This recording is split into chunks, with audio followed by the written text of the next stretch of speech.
TikTok influencers, beware. Lawmakers are concerned about China having access to our data. The fundamental problem is that TikTok is owned by ByteDance, and ByteDance is controlled by the Chinese Communist Party. Concerns about their data being shared with the Chinese government. Beijing Communist government. The Chinese have even a small entry. They can, if they wish, take your data. China, national security.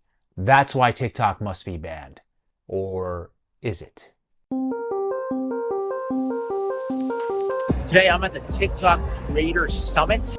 The supposed epicenter of social media espionage and manipulation. And we're gonna see what we can find out. Yeah. Is China stealing the data? Is that happening? They're not. It's here. I have comments on that one. They're still doing legislation on it. I think the law is on our side. Well, is China stealing our data? You're asking me? Yeah, probably. But you know China's getting that data anyway. Facebook and Google are just selling it to them.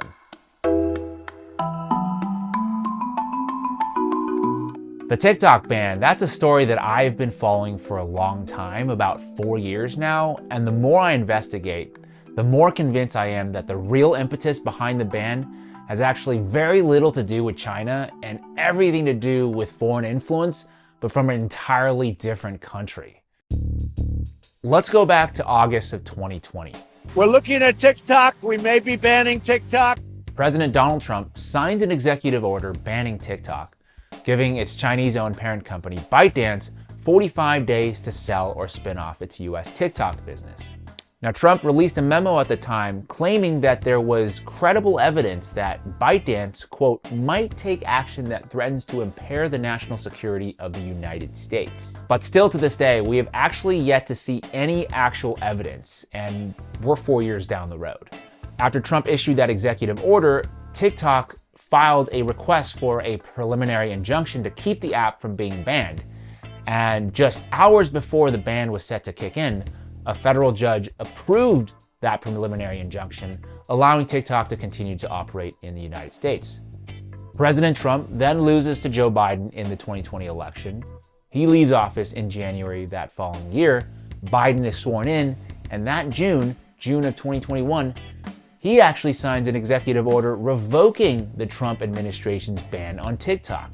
And that was kind of it for a while. Over the next 2.5 years, while there were, yes, efforts from various groups, including ones paid by Facebook to malign their competition, to paint TikTok as a unique danger to American society, there was really little to no true political motivation that would have got the ban across the finish line. That all changed in October of 2023.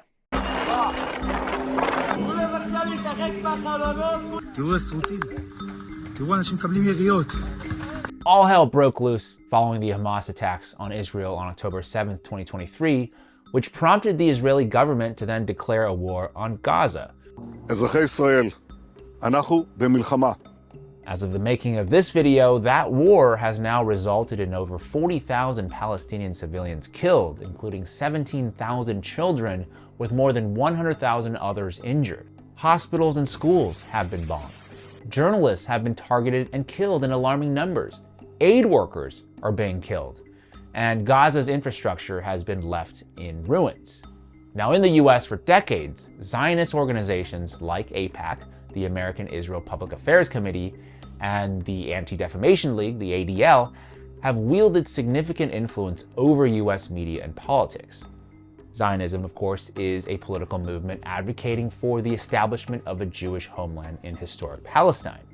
And since Israel's founding in 1948, Zionist advocacy groups like AIPAC have been working through campaign contributions, lobbying, media relations to ensure unwavering US support for Israel. So as a result, US media frequently downplays Palestinian suffering, framing civilian casualties as quote-unquote collateral damage or justifying Israeli military actions as self-defense, which bolsters Israel's image as the good guys.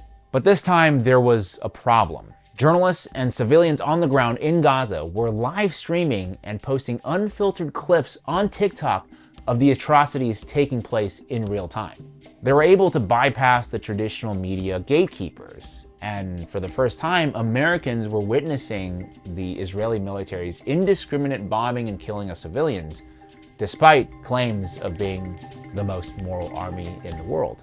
So you have these horrific images of military actions against civilians circulating widely, amassing millions of views on TikTok, which then inspired other creators, many of whom who weren't previously familiar with the intricacies of the Israeli-Palestinian conflict, to start doing their own research, creating more videos espousing narratives that diverge sharply from those traditionally seen in the mainstream media, and then those videos would end up reaching millions of viewers as well. We are under attack and the Palestinian people want us all dead. Oh my God, what? They attacked us on October 7th viciously and without remorse. That's fucking terrifying. I mean, Jesus Christ, if they can attack you without any type of motivation, they can do that to anyone. Yes, exactly. I know. Okay, no, I'm sorry. I need to do a deep dive on this because this is scary. Wait, what? No, you don't have to. Oh, come on. Seriously, you have to believe we're in danger. You're anti-Semitic if you don't. So TikTok kind of became this lightning rod, not because of concerns the Chinese was stealing our data, but because it allowed the world to view Israel and Zionism through an entirely different lens. And that's when I noticed, a lot of people noticed, the calls for a ban started gaining more momentum again. We need to talk about TikTok. TikTok, if you will, it is the 24/7 news channel of so many of our young people, and it's like Al Jazeera on steroids.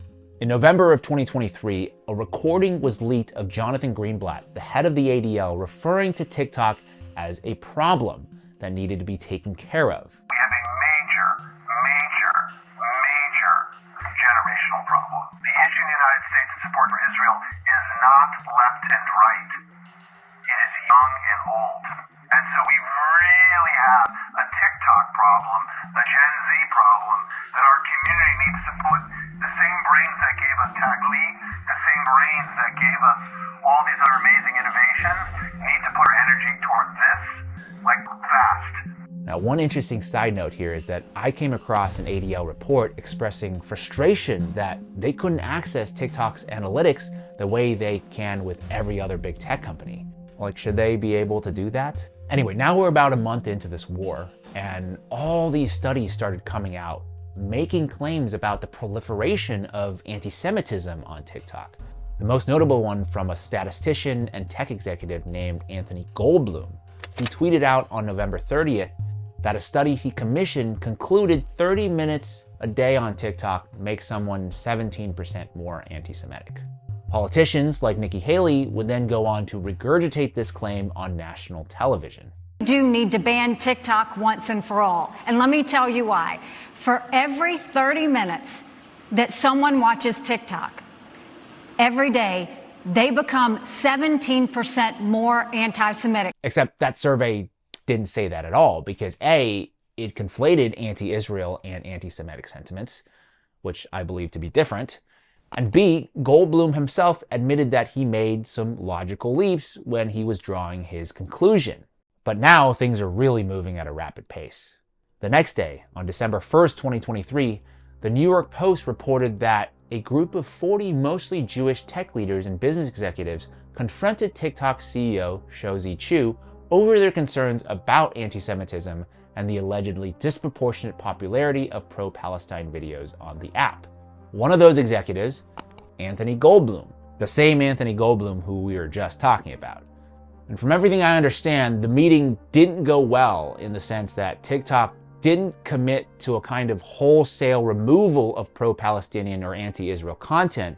So from then on, the fight against TikTok pivoted from a kind of PR battle that we were just looking at to now laying the groundwork to push legislation through that would ultimately ban the app. In March of 2024, a bill was introduced in Congress, H.R. 7521, called the Protecting Americans from Foreign Adversary Controlled Applications Act, sponsored by Representative Mike Gallagher. Foreign adversary control of what is becoming the dominant news platform for Americans under 30. This is a common sense measure to protect our national security. I urge my colleagues to support this critical bipartisan legislation. The argument is one we've heard before. TikTok, owned by the Chinese company ByteDance, could pose a threat to US national security by harvesting user data, and its algorithm could also be weaponized to, quote, brainwash Americans. Now, these concerns I do think are valid in a sense, but I think it's worth noting that companies like Facebook and Google engage in similar data collection practices, and then they would go on to sell this data to China. So China is getting the data anyway. But here's where things get really interesting. You start digging into Gallagher's largest campaign donors, and you uncover a story that goes far beyond data privacy or Chinese influence. Near the top of his donor list is AIPAC, the Israeli lobby. Here's a crazy statistic for you. Of the 500 plus members of Congress, only 33 members did not receive a donation from the Israeli lobby in the last campaign cycle. So essentially, when Israel wants something from America, they usually get it. Now, another contributor I want to draw your attention to, Palantir Technologies, which is a defense contractor co-founded by billionaire Peter Thiel. Palantir just happens to work very closely with the Israeli military, providing advanced surveillance and targeting software used extensively in their war on Gaza. And one of their consultants, a man named Jacob Hellberg, was responsible for writing the bill. Yeah, it's incredible. A defense contractor who profits off Israel's war were also the ones behind drafting a bill that would, in effect, stifle criticism of said war, which is a clear conflict of interest, no? At around the same time, the Jewish Federations of North America penned a letter to Congress urging lawmakers to ban TikTok due to anti-Semitism. Not one mention in their letter about China or data privacy. TikTok runs all sorts of videos that portray the Israelis acting towards the Palestinians in barbaric ways. And when young people see these videos on TikTok, they obviously become remarkably sympathetic to the Palestinians, and they think badly, to put it mildly, of the Israelis. So the lobby would like to shut down TikTok. On March 23rd, 2024, HR 7521 passed with largely bipartisan support. Looking back, I was fully expecting the bill to pass the House very, very quickly and easily, because there are a lot of bills that pass the House and don't make it through the Senate. The Senate is meant to slow things down. But 1 month later, on April 24th, the act passed in the Senate, again, with overwhelming bipartisan support, and was signed into law by Joe Biden on the following day. Like I said, I had never seen a bill go through Congress with that kind of speed and velocity, with very little opposition or debate. It's wild. And maybe even wilder, by that summer, Mike Gallagher, the representative who had sponsored the bill, was now working for Palantir as their head of defense. He didn't even finish out his term. He just resigned from Congress and took a job there. I know, all of this sounds like a crazy conspiracy theory. In fact, the ADL did call this a conspiracy theory. The Atlantic also called this a conspiracy theory. They even name-checked me in their article. Quote, "The entire world knows exactly why the US is trying to ban TikTok," James Lee declared on March 16th. Not bad for your boy here, huh? And honestly, this would remain a conspiracy theory. I don't know if I would have made this video if they hadn't come out and confirmed their true motivations. Typically, the Israelis are good at PR. What's happened here? Some wonder why there was such overwhelming support for us to shut down potentially TikTok or other entities of that nature. If you look at the postings on TikTok and the number of mentions of Palestinians relative to other social media sites, it's overwhelmingly so among TikTok broadcasts. So I'd note that's of real interest. And that's where we are today. China or Israel? I'll let you be the judge. And in terms of the fate of TikTok, at this point, we're not really sure. I've talked to some pretty high up people in the company. They've outwardly expressed business as usual. I know that there's a massive legal battle taking place right now. Trump, he's also publicly stated that he would reverse the TikTok ban, but it's Trump, so who really knows? But what I do know is this. Whether you're on one side of the Israel-Palestine debate or the other, it's critical to understand the bigger picture. Legacy media is dying. Social media is taking its place. And those in power will do whatever it takes to control the flow of information, like banning an app for no reason other than because they don't like the information shared on that app. That's it for me this week. Let me know why you think the government acted so quickly and swiftly to ban TikTok. Can't wait to read your comments. If you do want to support this kind of journalism, please take a second to like this video, share it with as many people as you can, subscribe to the channel, also hit that notification bell so you can be the first to know when my next video drops. Also check out my new merch store. And as always, I'd love to thank you for your time, and I'll see you in the next one.